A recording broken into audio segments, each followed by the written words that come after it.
Desire is not something to be rejected or judged. It is observed as a reflection that shows us what truly lives inside us. It's not a flaw, but rather a sign. Buddha taught that attachment doesn't guide us. It clouds our vision, dragging us into illusions we often confuse with love, even though in reality, they distance us from what's essential. That's why, when a man finds himself torn between two women, he's not simply facing an emotional dilemma. He's at a vital crossroads in his inner evolution. He's not choosing between two bodies or two stories, but between two dimensions of himself.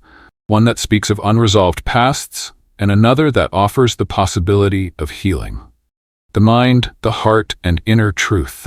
The mind analyzes, imagines, projects, but it's the silent heart that points to what's true.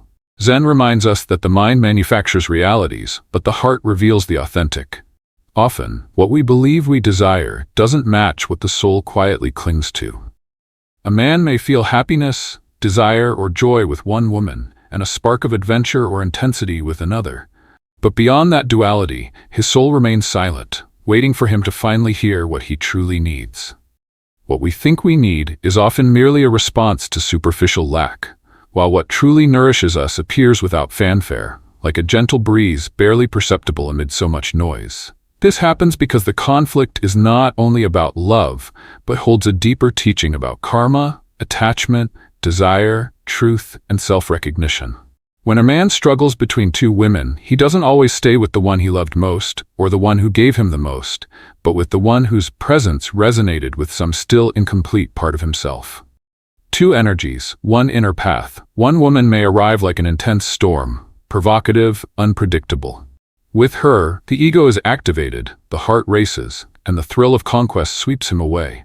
The other, in contrast, flows like a calm river, steady, serene, and deep. There's no competition, only presence, no struggle, but acceptance.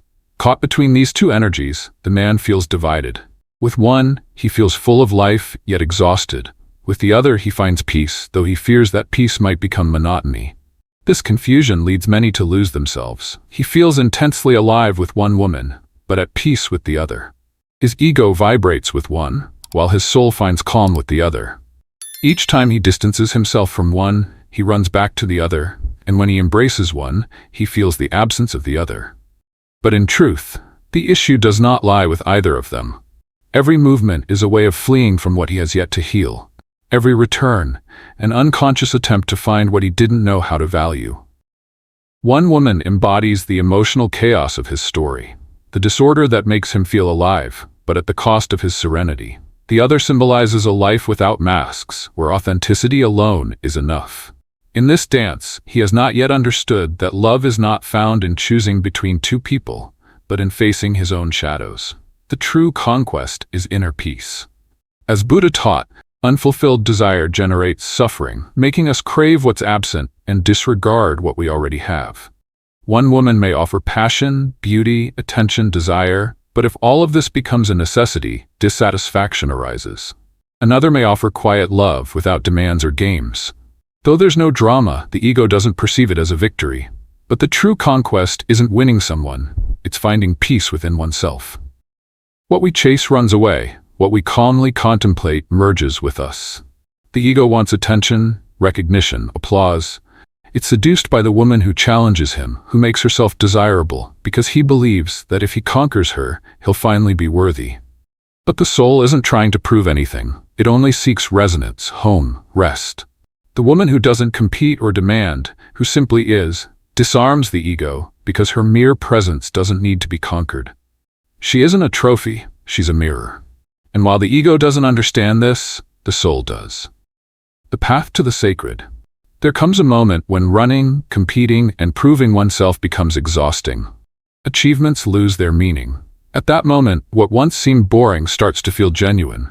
Because the greatest victory is not seducing another, but embracing peace within oneself. The woman who once was a flame eventually begins to burn, while the one who seemed merely calm gradually reveals her healing power. This change doesn't happen overnight. It demands stumbles, disappointments, and long silences, until one day the man realizes that what used to speed up his heart now leaves him drained, and what he once ignored becomes something sacred. Then, he chooses to stay with the one who never demanded love. Because with her, love was simply allowed to bloom. This woman doesn't try to impress, challenge, or manipulate. She simply remains, present, authentic, her spirit eternal yet not weak. Her way of loving doesn't impose, force, or condition, nor does it seek to change the other, but rather invites him, through her mere presence, to show himself as he truly is. And this delicacy, far from being passive, acts like medicine.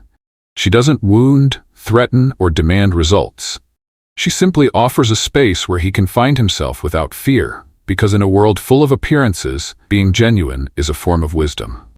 The awakening of consciousness. The woman who attracts the ego represents his unresolved past, the part of him still yearning for validation, still seeking to be accepted through struggle. In contrast, the woman with whom he experiences peace embodies the destiny to which his soul longs to go. A place without shouting, without competition, without judgment. In this decision, the man awakens. Will he choose what's familiar, even if it hurts, or will he dare to leap toward what's true, even if it frightens him? The real choice is not between two people, nor is it based on desire, it's based on consciousness. It's the decision between repeating old patterns or opening up to the path of inner freedom. When a man finds himself torn between two women, in reality he's facing two ways of awakening. One keeps him trapped in illusion, the other pushes him to grow. Zen reminds us that what is meant to stay does not need to be chased, and when the noise fades, only the essential remains, a truth that does not need to be explained, only felt. That truth does not impose itself or shout, it gently stirs the soul with its mere presence. Love as liberation. Love in its purest form is not possession, it is liberation. It's not about convincing or holding on, but about accompanying without chains. The woman who has understood this does not fight to be loved. She becomes love. In her presence, the man finds refuge, a silent sanctuary to which he returns again and again until he recognizes that it was always his true home. She does not seduce him with chaos, she anchors him with serenity. She does not force him to decide, she invites him to stay. She doesn't make him feel important, she makes him feel at home. Because deep down, when a man is torn between two women, what he's revealing is his own level of consciousness. The external world acts as a mirror. What he's truly choosing between is two inner paths. One keeps him tied to the ego and its desires, the other leads him toward his essence, his soul, his truth. Water and fire, finding peace. One woman represents the fire of attraction. She ignites him, shakes him, but leaves him empty. The other is like water. She doesn't embrace him with flames, but cleanses him. She doesn't propel him with frenzy, but surrounds him gently. She doesn't entertain him, but transforms him. And when he finally sees clearly, he stops asking himself who excites him and starts asking who brings him peace. Amid the chaos, there is only one truth. The woman he chooses to stay with is the one who helps him remember who he is and gently accompanies him toward who he's destined to become. On the spiritual path, love is not a transaction. It's a process of awakening. And the woman who guides him through this process doesn't need to prove anything. She doesn't make him doubt, she affirms him. She doesn't compete for his attention, she welcomes him. She doesn't raise her voice, yet her truth is heard more powerfully than any shout. That's the paradox. The one who doesn't try to hold him captive is the one who makes him stay, because her very presence has already given him what his soul was seeking: home, calm, meaning. The true man and the authentic woman.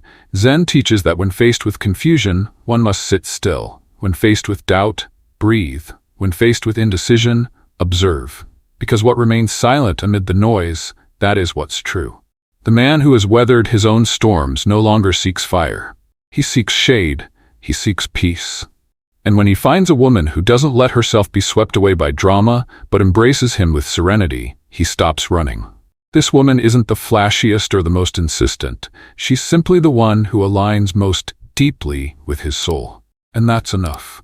Because in a world full of masks, the one who dares to be authentic has already accomplished the greatest revolution. If you enjoyed this content, please like and subscribe to the channel so you don't miss upcoming videos. Your participation is very important to us.